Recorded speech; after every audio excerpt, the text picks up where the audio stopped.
Jadi kalau ada yang mengatakan pada saya, jangan semua dihubung-hubungkan dengan Undang-Undang Dasar 2002. Tapi kan tidak bisa saya hindari, karena realitanya begitu.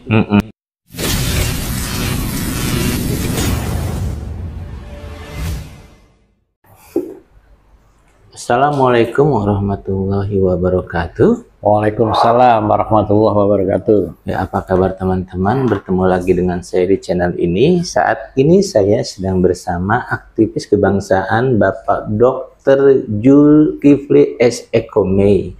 Apa kabar Pak Jul? Baik, alhamdulillah. Ya, baik, ya. Teman-teman semua, beliau ini adalah aktivis yang sedang fokus untuk memberlakukan kembali Undang-Undang Dasar 45 yang diganti pada tahun 2002 ya Pak ya? Iya, 99 sampai 2002, tapi iya, ketetapannya tanggal 2002. Karena kita tahu bahwa dampaknya ini memang luar biasa dan kemana-mana. Nah, menurut analisa beliau, ternyata kasus PIK 2 yang saat ini sedang ramai dibicarakan, ternyata juga akar masalahnya dari penggantian Undang Dasar 45 itu ya Pak ya? Iya, iya. Karena penggantian Undang Dasar 45 itu memberi peluang kepada para pemodal, termasuk para Taipan, untuk bermain di pilkada maupun di pilpres, menjadi bandar untuk para calon yang akan bertarung baik di pilkada, pileg maupun pilpres.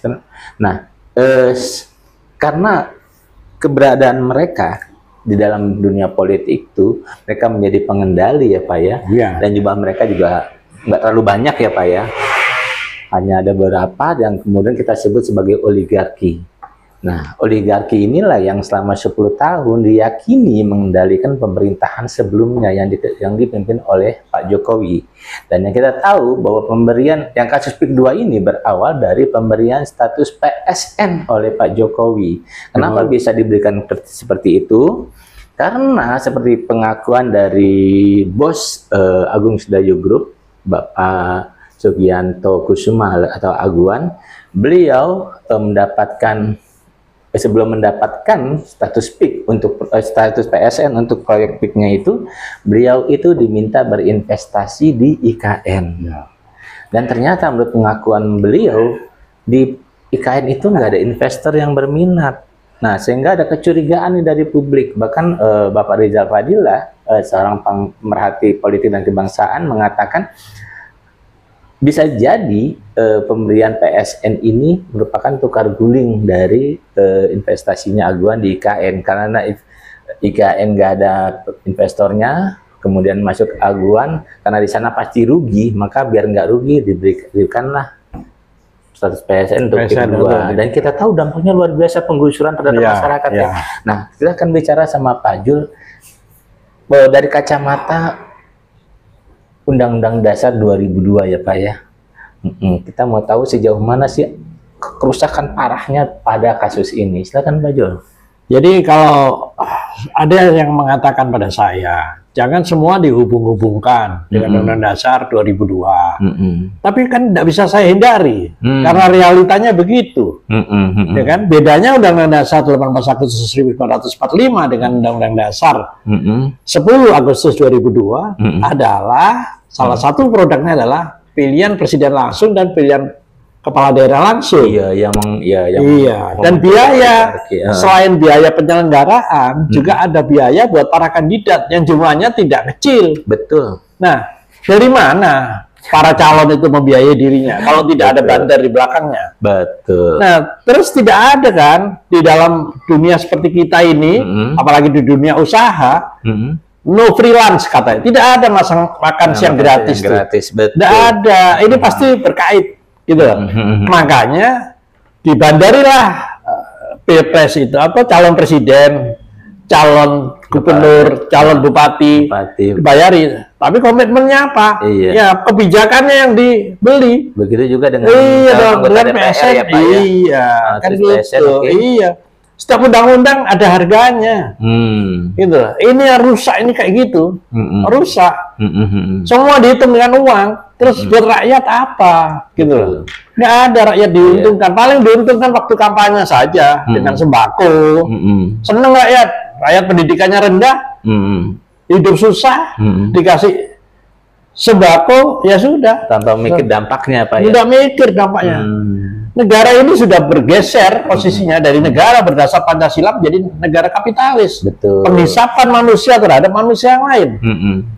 Yang sehari-hari saya lihat nih Mas, setiap kali saya turun dari kendaraan umum, ya itu yang ngantri namanya ojek online, kebetulan seragamnya sama, itu ratusan itu, ya kan? Saya tanya berapa potongannya aplikatornya? 20% sampai 25%. Apa enggak penghisapan itu? Betul. Kendaraannya mereka sendiri, bahan bakar mereka sendiri, servis mereka sendiri, dihisap gitu. Terus apa pemerintah harusnya bagaimana? Berregulasi dong untuk melindungi rakyatnya. Katakan harus dipotong memang karena ini bisnis. Ya jangan dibiarkan 20% dong. Iya. Maksimal 5% misalnya gitu. Iya. Pak, kembali gitu. kepada PIK 2 dan IKN. Nah, kalau misalnya Pak kita tahu nih, IKN itu kan ditentang oleh banyak kalangan. Ya. Termasuk oleh para tokoh-tokoh terutama dari oposisi. Karena dianggap IKN itu nggak penting karena ibu kota negara itu Jakarta itu masih pantas menjadi ibu kota negara. Tadi kan Pak Jokowi memaksakan untuk tetap dipindah ke Kalimantan Timur. Kalau misalnya Undang-Undang Dasar 45 nggak diganti menjadi Undang-Undang Dasar 2002, mungkin nggak Presiden punya kekuasaan sebesar itu? Nggak mungkin, karena Presiden itu mandataris MPR. Oke. MPR itu lembaga tertinggi negara yang merupakan penjelmaan rakyat. Isinya DPR yang dipilih, ya toh, mewakili partai politik dan atau utusan golongan dan utusan daerah. Berarti kan tidak mungkin. Presiden itu mandataris. Kalau dia melanggar GBHN, Gerakan Besar Negara, dia bisa diturunkan. Dan itu sudah terjadi dengan presiden-presiden yang memakai Undang-Undang Dasar 18 Agustus 1945. Dan kalau misalnya presiden melakukan sesuatu yang tidak sesuai dengan kehendak rakyat juga mungkin sama MPR bisa disentuh. Iya, karena itu penjelmaan rakyat, gitu loh. Tidak seperti sekarang, ada aturannya, tidak ada pertanggungjawaban. Enak aja, habis selesai, sudah selesai kayak nggak bersalah, gitu kan. Malah diulukan, gitu. Ini bangsa sakit ini lama-lama saya lihatnya. Ya Pak, gitu kan loh. Dalam kasus PIK 2 ini kan ada laut yang dipagarin, ada sungai yang diuruk. Nah, laut dan sungai itu juga ada hutan lindung yang dikuasain. Nah, kalau mengacu pada Undang-Undang Dasar 45 yang asli, boleh nggak sih itu diserahkan begitu Pak? Undang-Undang Dasar 1845 itu seperti lampu lalu lintas. Ya kan? Ada undang-undang di bawahnya. Karena ini diatur dulu, diganti dulu, otomatis undang-undang di bawahnya itu bisa diatur, termasuk undang-undang PSN itu, gitu loh. Jadi tetap ada keterkaitan. Dan DPR bisa apa? Tidak bisa apa-apa. Kenapa? Partainya udah dikuasai duluan. Untuk menguasai partai, ketua umum partai dibeli dulu. Kedekatan ketua umum partai dengan bandar kan banyak itu. Iya, pasti. Bukan kita tidak bisa menutup mata, itu sudah terjadi gitu. Artinya artinya kita sudah dijajah kembali oleh bangsa lain lewat ketua umum partai politik, gitu. Kalau menurut amatan saya begitu. Jadi nggak mungkin kalau misalnya Undang-Undang Dasar 45 masih berlaku, nggak mungkin itu swasta bisa menguasai laut. Tidak bisa, kan ada aturannya. Di Undang-Undang Dasar ada aturannya. Dari Undang-Undang Dasar, landasan idenya Pancasila. Meskipun kata Pancasilanya tidak tertulis, tapi di pembukaan tertulis sila-silanya. Landasan konstitusinya Undang-Undang Dasar 18 Agustus 45. Landasan operasionalnya adalah garis-garis besar haluan negara. Jadi ada rentetan gitu. Tidak bisa seenaknya begini. Saya bahkan kasar saya ngomong, ini kayaknya idenya itu didapat waktu dia buang air besar ini, gitu. Pak, artinya, kalau misalnya masih menggunakan Undang-Undang Dasar 45 kan ada GBHN. Iya. Presiden harus patuh pada GBHN itu. Iya, dia mandataris. Dia mandataris MPR. Dia harus melaksanakan gerakan garis-garis besar haluan negara. Kalau dia melanggar, ya bisa diturunkan oleh MPR, gitu. Pak, kemarin juga waktu demonstrasi di depan Kemenko Perekonomian ada yang menarik yang disampaikan oleh Pak Rizal Fadila. Dia bukan Pak Rizal Fadila, Pak Said Didu. Dia mengatakan bahwa hutan bakau, laut, pantai itu sudah diserahkan oleh Airlangga Hartarto, Menko Perekonomian, kepada PIK 2 tanpa lelang. Memang boleh, Pak? Apa yang tidak bisa? setelah terjadinya kudeta konstitusi ini. Semua aturan diatur. Jadi yang tadinya negara berdasarkan hukum menjadi negara berdasar kekuasaan. Dari negara kebangsaan menjadi negara korporasi. Semua bisa diatur. Kalau negara kekuasaan, penguasa bebas aja ya. Iya. Termasuk dengan undang-undang yang ada. Makanya, gitu ya.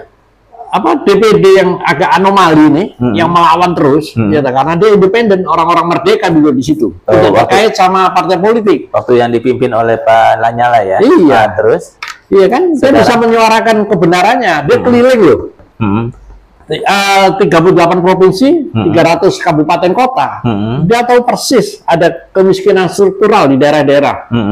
Ya kan? Makanya dia harus disuarakan. Hati nurani orang yang waras itu pasti tersentuh kalau melihat penderitaan rakyat itu. Nah, anggota DPR itu mau ngomong kritis dikit, dia PAW itu sama ya.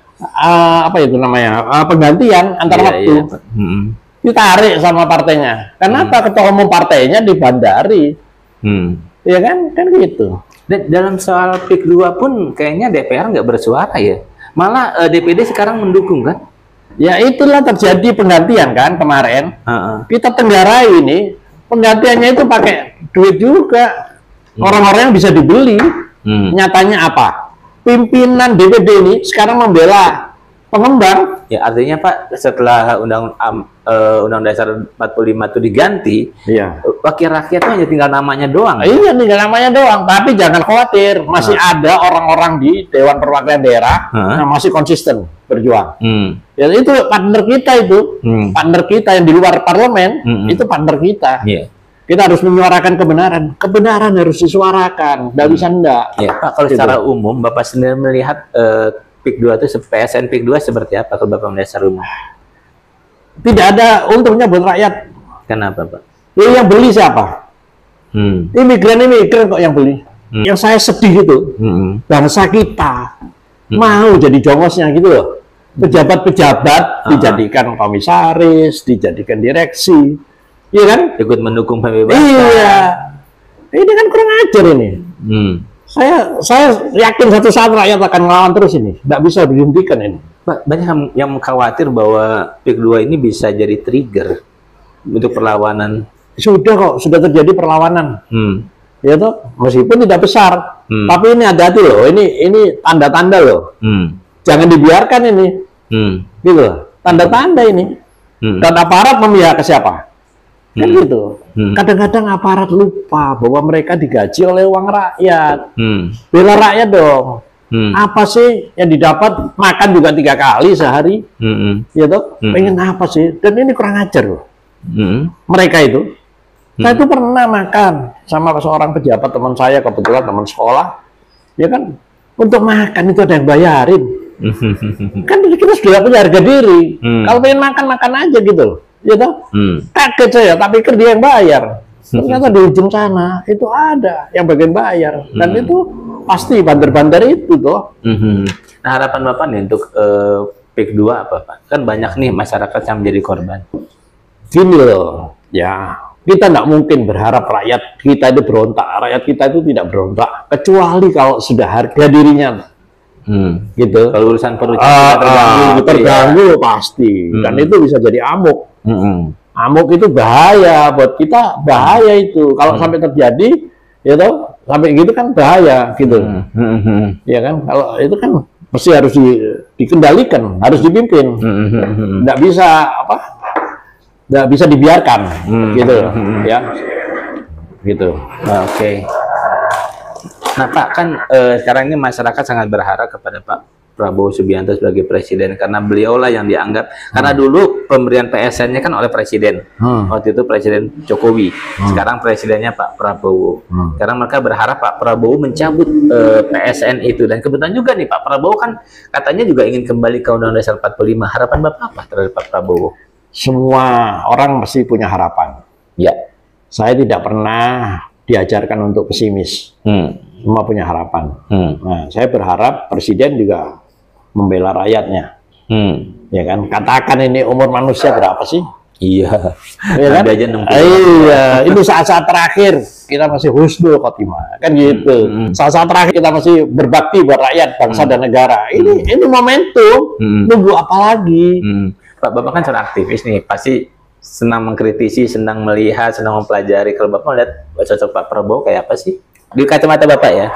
Saya tidak pernah menilai seseorang dari pribadinya, tapi dari tindakannya. Oke. Ya, saya sama Joko Widodo juga begitu. Kebijakannya ini sudah merugikan rakyat. Jokowi ya? Ya, saya selalu memanggil Joko Widodo. Oh, Jokowi. Karena itu sebutan nama itu mungkin dari dukunnya saya nggak tahu, tapi dipakai terus. Makanya saya tetap pakai nama Joko Widodo. Oke. Gitu, iya kan? Karena image kita terganggu kalau sudah Jokowi. Waduh, terganggu saya gitu.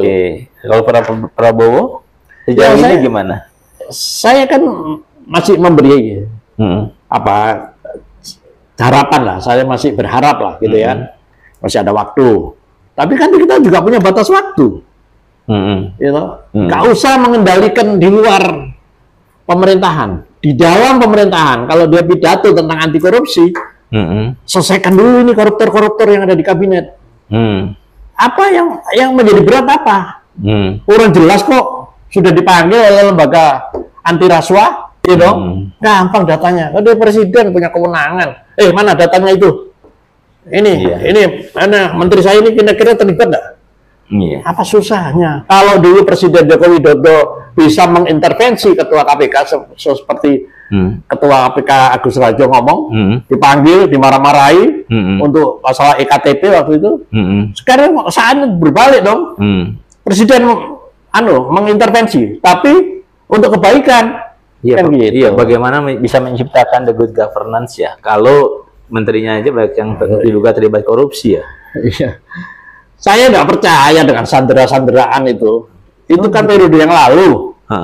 Ya sekarang juga saatnya para menteri itu menunjukkan gitu loh. Kalau perlu minta ampun pada rakyat. Tapi kan kami periode yang lalu melakukan ini. Kami minta ampun, minta maaf pada rakyat. Periode ini kami akan melakukan banyak hal yang positif. Kan gampang, tidak ada masalah. Pengampunan. Iya dong? Karena kenapa kalau korupsi diampunin? Loh, bukan begitu. Kalau mau berbuat baik itu gampang. Kalau ada niat. Kalau nggak ada niat ya tidak ada gunanya. Gitu loh. Atau lebih baiknya sekarang saya mengakui kesalahan saya siap di penjara gitu kali. Karena saya korupsi gitu. Oh ya itu lebih baik. Lebih baik. Iya toh. Tapi berani nggak sih? Siapa? Itu para yang orang diduga korupsi untuk masuk penjara, dengan dia mau disandera kan membuktikan bahwa dia sebetulnya nggak mau disandera. Saya itu sebagai dokter sering melihat proses kematian. Penderita-penderita sakit yang meninggal itu macem-macem proses kematian itu. Yang paling ngeri Pak. Iya. Bapak lihat. Saya nggak bisa cerita. Saya sendiri sampai astagfirullah, naudzubillah, mudah-mudahan saya tidak ngalami kayak gitu. Teriak-teriak, gelisah. Ya kan? Terus ungkapan memaki-maki. Oh gitu? Iya, ada. Saya dokter jaga, dokter pernah jadi dokter jaga. Saya yang pasien-pasien parah itu saya temenin. Ya saya sebagai orang Islam ya saya bimbing dengan segala kemampuan saya, kata bimbing untuk dia istighfar, untuk dia mengucapkan kalimat-kalimat yang baik di ujung-ujung kehidupannya kan gitu. Oh jadi banyak yang meninggalnya itu dalam keadaan yang ngeri gitu ya? Iyalah, itu enggak tahu, itu kan ada hukumnya itu. Tapi Bapak pernah nggak ada melihat orang yang meninggalnya kayaknya santai gitu? Ada ya? Ada. Saya melihat juga itu ada. Gimana tuh Pak prosesnya dia Pak? Ya waktu itu kebetulan ada muntah darah ya kan, liver, pembuluh darahnya pecah. Kalau biasanya kan muntah darah itu, ya, kan, serosis tuh, pengerasan hati itu, muntah ini tidak bisa dimuntahkan, jadi otomatis lambungnya kan bengkak gitu kan, sakit. Sudah ngomong, dok, tolong dipanggilkan keluarga saya sudah tidak kuat, gitu kan. Saya panggil, ternyata dibilang saya minta maaf, ya saya sudah tidak kuat. Nggak lama udah meninggal. Luar biasa gitu. Ya. Jadi, saya berharaplah semua orang ini ingat bahwa hidup ini tidak abadi. Apa sih yang dicari? Gitu loh. Bapak benar mencari tahu nggak kenapa orang itu meninggalnya kok? Ya, itu sudah saya sudah nggak sampai pada kemampuan itu saya. Tapi buat saya ini kan peringatan buat saya, gitu loh. Nah, saya cerita ini supaya yang lain-lain ini, yang banyak dosa ini, yang suka menyulitkan orang ini, bertobatlah. Ingat mati gitu. Iya, rakyat ini menderita loh, bener. Betul. Tadi saya cerita tentang ojek online, belum yang lain-lain. Betul. Saya kadang-kadang sedih lihat bangsa saya antri di mall untuk beli makanan. Mengantri makanan yang dia sendiri tidak pernah makan. Iya dong, kan GoFood. Dapat berapa sih dia? Gitu. Iya. Suatu saat ada peristiwa, dia beli, mungkin itu dia GoFood, beli jatuh makanannya. Pindah, tidak bisa. Ya saya, ya untung, alhamdulillah saya waktu itu masih pegangan, saya bilang kamu beli lagi, itu ini sudah kamu bawa pulang aja, yang jatuh ini kamu beli lagi. Gitu. Kejadian ini kan mungkin tidak diajak kan, ya kan? Iya, bayangin, ini bangsa kita loh. Iya, ya teman-teman semua, ternyata memang dampak dari penggantian Undang-Undang 45 itu luar biasa, karena ternyata kasus PSN PIK 2 ini terkait dengan itu ya Pak, nggak bisa disahkan. Nggak bisa dipisahkan. Ini ya. kan masalah aturan itu kan. Iya. Tanpa aturan, kalau ini ngakal-ngakali aturan ya. Betul, karena buat apa kalau nggak perlu negara. Iya. Kalau gitu, kalau hukum ini nggak ditegakkan, apa kita pakai hukum rimba? Betul. Kan gitu kan. Iya, karena pilkada langsung yang didasarkan oleh Undang-Undang Dasar 2002 itu yang akhirnya menciptakan oligarki ya Pak. Oh ya pasti kan dia punya bandar. Sekarang gini ya, untuk maju sebagai calon aja harus punya rekomendasi dari ketua umum partai yang punya kursi di DPRD. Betul. Ada harganya itu. Dan kita ingat ya, Ahok pernah ngomong ya. Iya, itu ratusan juta. Iya, Ahok pernah ngomong ya. Joko Widodo tidak mungkin jadi presiden kalau tidak dibantu pengembang. Itu ngomongannya Ahok loh. Iya. Kalau sekarang partnernya loh yang ngomong, bukan saya loh. Betul. Kalau perlu itu dikejar itu. Ahok itu dikejar, kamu ngomong begini gimana nih? Kamu mau bela rakyat enggak gitu? Kan gitu. Iya. Dari situ kelihatan kenapa kemudian misalnya Aguan dan para konglomerat lain menjadi investor IKN proyeknya Jokowi gitu kan. Yang kemudian belakangan katanya disebut sebagai proyek untuk kepentingan rakyat gitu ya. Ya ini saya itu kadang-kadang berpikir gini, pejabat kita ini ya sudah pakai bandar terus meres juga gitu. Meres. Kan dia harus mengembalikan uang gitu Pak. Aduh, semua minta fasilitas, beli ini, beli itu, dibayarin bandar-bandar itu. Kadang-kadang nggak malu gitu. Ya kan? Bangsa apa kita ini sebelumnya? Ya karena Undang-Undang 2002 yang membuat mereka harus sudah, makanya saya mengajak kita kembali lah. Seperti cita-cita para pendiri dulu, buat negara, buat Undang-Undang Dasar yang sudah disesuaikan dengan kultur kita, dengan budaya kita. Gitu, kita kembali lagi ya kan, seolah-olah kita baru merdeka, nyatanya kita terjajah kembali. Iya. Banyak yang mengatakan bahwa memang pangkal persoalan bangsa kita saat ini adalah penggantian Undang-Undang Dasar 45 menjadi Undang-Undang 2002 ya Pak. Iya. Maka kalau mau diselesaikan harus kembali ke Undang-Undang Dasar 45. Tidak ada jalan lain. Iya. Saya tidak melihat ada jalan lain. Ibarat orang sakit, kita tidak bisa menyembuhkan gejala-gejalanya. Saya sebagai dokter, kalau ada pasien datang dengan banyak keluhan, ya kan, gatel, pilek, mual, muntah, ya dok, nggak bisa tidur, saya obati satu-satu. Berapa banyak? Itu kan harus kita telusuri penyakitnya apa ini, yang membuat gejala-gejala ini kan ketahuan. Iya. Gitu. Dan salah satu dampak dari penggantian Undang-Undang Dasar 45 itu adalah ya ini salah satunya PSN PIK 2 yang membuat ribuan warga harus, jangan dikira ya itu yang kan ada di depan mata kita, Pantai Indah Kapuk 2 itu. Iya, kan Rempang di daerah lain banyak. Rempang banyak. Iya. Banyak. Karena ini di dekat Jakarta aja, orang Jakarta ini kan pinter-pinter. Dan kebetulan Pak Said Didu udah turun duluan waktu itu menemukan fakta itu. Iya kan? Iya, dan sebetulnya karena kan memang ada banyak sekali PSN yang diterbitkan di era Pak Jokowi ya. Dan itu harus diteliti satu persatu. Dan untuk menerbitkan surat itu kan pasti ada fee-nya dong. Iya. Dan memang yang fatal dari pemberian PSN PIK 2 PSN kepada PIK 2 itu adalah PSN itu kalau merujuk pada Perpres nomor 52 tahun 2022 itu seharusnya hanya boleh diberikan kepada proyek-proyek pemerintah baik pusat maupun daerah atau melalui BUMN atau BUMD. Itu kan aturannya. Iya, tapi ternyata diberikan kepada swasta. Dari sini aja sebetulnya Pak Jokowi sudah aturannya melanggar. itu apa yang nggak bisa? Iya. Nyatanya di Mahkamah Konstitusi itu loh. Iya. Ini produk hukum. Mahkamah Konstitusi itu lembaga hasil produk dari Undang-Undang Dasar 2002. Bisa itu diatur. Iya. Gitu. Dan nyatanya ketuanya kena masalah. Iya. Diganti. Kan tadi Bapak udah bilang negara kita ini udah bergeser dari negara hukum jadi negara kekuasaan. Iya. Maka penguasa ketika ingin melakukan apapun kalau undang-undangnya nggak sesuai diganti. Iya. Disesuaikan gitu ya. Saya kira itu. Iya. Itu contohnya kayak Omnibus Law Cipta Kerja lah. 11 undang-undang tentang tenaga kerjaan 11 atau berapa gitu ya. Digabung menjadi satu. Oh, undang-undang kesehatan tuh yang 11 digabung. Iya, itu kan kita juga tidak berdaulat. Kalau urusan kesehatan, urusan ini tenaga ditentukan oleh bangsa lain. Dan ini kurang ajar ya, bener, luar biasa. Banyak kerjasama sama birokrasi kerjasama, misalnya BPJS kerjasama itu sama apa bandar-bandar ini. Ada rumah sakit yang dia kecil, setengah hidup setengah mati, BPJS-nya nggak dibayar, otomatis kolab, dibeli sama investor. Itu realita loh. Saya tidak memfitnah. Betul. Karena saya di dunia itu gitu.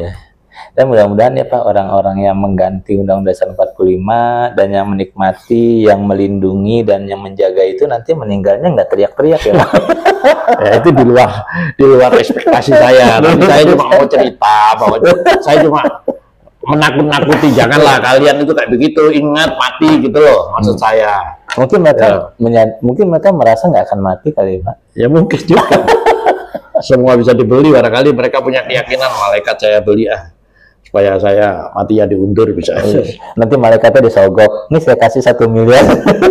Ya, saya kira kita juk aja ya. Kalau nggak terlalu serius kita ya kan. Ya nggak mungkin. Hari-hari kita ini sudah sangat stres, sudah serius betul menghadapi. Saya tiap hari melihat bangsa kita menderita. Ya kan, dia itu yang paling sering saya lihat kan ojek online itu. Iya. Banyak sih Pak, sebetulnya bukan cuma ojek online aja sih. Iya. Ada yang pakai motor, ibu-ibu terpaksa pakai motor malam cari penumpang karena memang nggak ada kerjaan lagi. Banyak juga perempuan ada juga itu pengangguran terselubung ini. Betul. Pemerintah ngapain? Ngurus nggak yang gini-gini? Ya enggak, suaranya rakyat cuma dipakai 5 tahun sekali. Ya mudah-mudahan Pak Prabowo itu kan basicnya militer, nasionalismenya lebih ada lah. Amin. Kan. Saya cuma berharap itu, tapi kan ya jangan lama-lama. Iya. Ya kan. Berdoa lah Pak. Berdoa lah. Ya teman-teman, memang seperti yang tadi saya bilang, dampak dari penggantian Undang-Undang Dasar 45 menjadi Undang-Undang Dasar 2002 itu memang luar biasa. Itu kan ini salah satu contohnya. Dan masih banyak contoh-contoh yang lain gitu banyak sekali gitu kan. Dan kita berharap sih Pak Jul ini kan salah satu pejuang kembali ke Undang-Undang Dasar 45. Beliau pernah menggugat meskipun waktu itu kandas di pengadilan, nah istilahnya seperti itu ya. Mudah-mudahan perjuangan nggak sia-sia ya Pak ya. Ya mudah-mudahan kita ini hidup kan ada kata-kata gini, sebaik-baik manusia adalah yang bermanfaat buat sesamanya kan gitu. Saya ingin jadi manusia bermanfaat, itu aja. Perjuangan itu dalam itu ya Pak ya. Dari kemanfaatan keberadaan saya di dunia ini kan. Gitu. Lagi pula kalau Indonesia nggak diselamatkan, emang kita mau tinggal di mana gitu? Masa kita mau jadi negara jajahan? Kita juga selain itu kita juga berdoa karena ini negara yang dirahmati oleh Allah. Betul. Mudah-mudahan tangan Tuhan segera turun. Tapi saya lihat sudah turun. Oh iya. Banyak kejadian-kejadian di luar dugaannya, gitu. Meletus, terbuka semua tuh. Kalau bukan tangan Tuhan dari mana tuh? Iya betul. Pik 2 ini pun kayaknya tangan Tuhan bermain ya, karena Aguan itu kan ya salah satu orang kuat. Nah, sebetulnya yang membuat dia kuat ya kita sendiri. Iya. Kalau nggak dibuat kuat ya nggak mungkin. Iya. Sama-sama pengusaha kan, saya juga pernah jadi pengusaha. Iya, benar. Nah, teman-teman, semoga apa yang dikatakan oleh Pak Zul tadi bermanfaat buat teman-teman, memberi gambaran bahwa dampak dari penggantian Undang-Undang Dasar 45 itu memang sangat luar biasa gitu ya. Pak Jul, makasih Pak Jul. Ya, terima kasih banyak. Ya. Mudah-mudahan bermanfaat. Amin. Apa yang saya sampaikan. Ya, teman-teman semua, kita bertemu lagi pada podcast yang selanjutnya ya. Assalamualaikum warahmatullahi wabarakatuh. Waalaikumsalam warahmatullahi wabarakatuh.